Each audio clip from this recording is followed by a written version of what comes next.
জনপ্রিয় অভিনেতা রণবীর সিং নাকি সাধারণ পানির বদলে মিনারেল ওয়াটার বা বোতলজাত পানি দিয়ে গোসল করেন। এমনই এক চমকপ্রদ তথ্য এবার সামনে এসেছে। বলিউড তারকাদের বিলাসিতা আর নানা অদ্ভুত আবদার নিয়ে প্রায়ই বিনোদন অঙ্গনে আলোচনা হয়।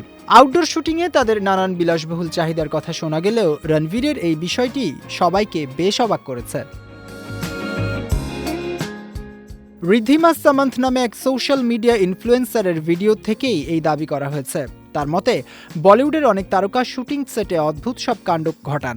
এমনকি কেউ কেউ মিনারেল ওয়াটার দিয়ে গোসল করার শর্তও জুড়ে দেন, যার জন্য প্রযোজকদের আলাদাভাবে পানির ট্যাঙ্কের ব্যবস্থা করতে হয়।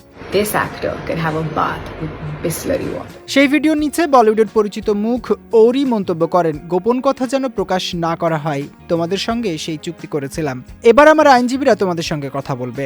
ওরির এই মন্তব্য বিনোদন জগতে হাস্যরসের সৃষ্টি করলেও আলোচনার মোড় ঘুরে যায় এক নেটিজেনের মন্তব্যে। ভিডিওর কমেন্ট বক্সে এক ব্যক্তি সরাসরি রণবীর সিং এর নাম উল্লেখ করে দাবি করেন, তিনি রণবীর অভিনীত গুন্ডে সিনেমার কস্টিউম বিভাগে কাজ করেছিলেন। সেই সময়ের অভিজ্ঞতা জানিয়ে তিনি লেখেন, ভোর 6টার দিকে রণবীরের সহকারীকে বড় বড় মিনারেল ওয়াটারের বোতল তার ভ্যানিটি ভ্যানে নিয়ে যেতে দেখতেন।